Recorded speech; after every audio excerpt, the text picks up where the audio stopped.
गया। विश्व प्रसिद्ध पितृपक्ष मेला 2024 को लेकर देश विदेश से लाखों की संख्या में तीर्थयात्री गयाजी पहुंच रहे हैं और अपने पितरों की मोक्ष कामना को लेकर विभिन्न पिंड वेदियों पर पिंडदान व श्राद्ध कर्मकांड कर रहे हैं। इसी क्रम में शहर के विष्णुपद मोहल्ला के रहने वाले चंदन कुमार सिंह ने प्राकृतिक आपदा में मारे गए लोगों की आत्मा की शांति के लिए पिंडदान व तर्पण कर्मकांड किया। ये कर्मकांड फल्गु नदी के तट पर स्थित देवघाट पर पूरे विधि विधान के साथ किया गया। पिंडदान की प्रक्रिया स्वामी वेंकटेश प्रपन्नाचार्य के द्वारा संपन्न कराया गया। इस मौके पर चंदन कुमार सिंह ने कहा कि हमारे पिता सुरेश नारायण के द्वारा प्राकृतिक आपदा में मारे गए लोगों का पिंडदान वर्ष 2001 से कराया जा रहा था। पिताजी की मृत्यु के पश्चात 2014 से प्राकृतिक आपदा, जघन्य अपराध में मारे गए लोग या ऐसे लोग जिनका इस दुनिया में कोई नहीं है और उनकी मृत्यु हो गई है, ऐसे लोगों का हम सामूहिक पिंडदान करते आ रहे हैं। उन्होंने कहा कि यह पिंडदान बाबू सुरेश नारायण मेमोरियल ट्रस्ट के तत्वाधान में कराया गया है। पहले हमारे पिता ऐसे लोगों का सामूहिक पिंडदान करते थे। पिता की मृत्यु के बाद अब हम आपदा में मारे गए लोगों का पुत्र बनाकर पिंडदान व श्राद्ध कर्मकांड की प्रक्रिया को संपन्न कर रहे हैं। हाल के दिनों कोलकाता में जघन्य अपराध के दौरान मारी गई महिला डॉक्टर की आत्मा के शांति लिए भी हमने तर्पण कर्मकांड किया है।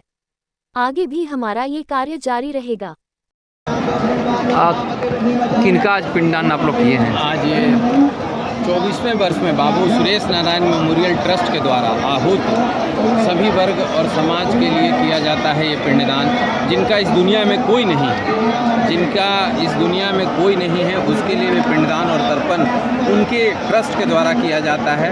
और मेरे पिता स्वर्गीय सुरेश नारायण जी के द्वारा 2001 से ये किया जा रहा था और उनके परमपद होने के बाद 2014 से मैं ये उनके निर्देश के आलोक में करते आ रहा हूँ कि जिनका कोई नहीं है, अज्ञात लोगों का या किसी तरह से उनकी मौत हो गई, जघन्य अपराध दुर्घटना, जैसे आप कलकत्ता में अभी जघन्य अपराध के दौरान डॉक्टर की मौत हुई है, जो समाज के लिए विभत्स है, उनके लिए भी यहाँ तर्पण किया गया है। तर्पण इसलिए कि उनकी मृत्यु हुई अभी 1 वर्ष नहीं हुई है, अगले वर्ष उनका पिंडदान होगा। इस बार उनके लिए तर्पण किया गया है। अपना परिचय दे देंगे? चंदन कुमार सिंह। विगत 24 वर्षों से संचालित हमारे वैकुंठवासी स्वर्गीय श्री सुरेश बाबू के पुत्र एवं हमारे गया के वरिष्ठ व्यक्तित्व चंदन कुमार सिंह जी के द्वारा अपने पिता के निर्देशों का पालन करते हुए विगत कई वर्षों के भांति इस वर्ष भी इस दुनिया में जघन्य अपराधों के तहत अथवा कोई अकाल मृत्यु, प्रकृति मृत्यु के कारण परमपद हुए, उनके निमित्त अपना मान करके उदार चरितानाम तो वसुधैव कुटुंबकम के सिद्धांतों का पालन करते हुए आज देवघाट स्थित फल्गु नदी के इस पावन तट पर उन सभी के निमित्त अभी हमारे कलकत्ता में एक बिटिया जो डॉक्टर थी, चिकित्सक थी, उसका निर्मम हत्या की गई, उसके निमित्त हमारे चंदन बाबू ने तर्पण किया।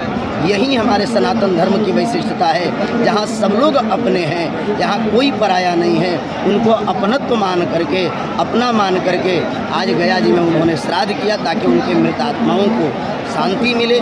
और जो 1 वर्ष के अंदर में हैं, उनके निमित्त शास्त्रोक्त विधानों के द्वारा तर्पण करके उनके आत्मा की तृप्ति के लिए कामना करी। यही हम सब के लिए वैशिष्टता है, यही हम सब के लिए प्रसन्नता का विषय है। पशु पक्षी हित सभी के लिए हित अनहित, जो हमारे अपने हैं उनके लिए, जो पराये हैं, जो किसी प्रकार से हमसे द्वेष रखते हैं, सनातन धर्म की वैशिष्टता है। हम अपने शत्रुओं के लिए भी यहाँ पर पिंडदान करते हैं, जैसा कि आज हमारे चंदन सिंह ने किया। तो ये हमारे यहाँ की सनातन धर्म की परंपरा है। श्री वेंकटेश प्रपन्नाचार्य श्री महंत रामानुजाचार्य मठ।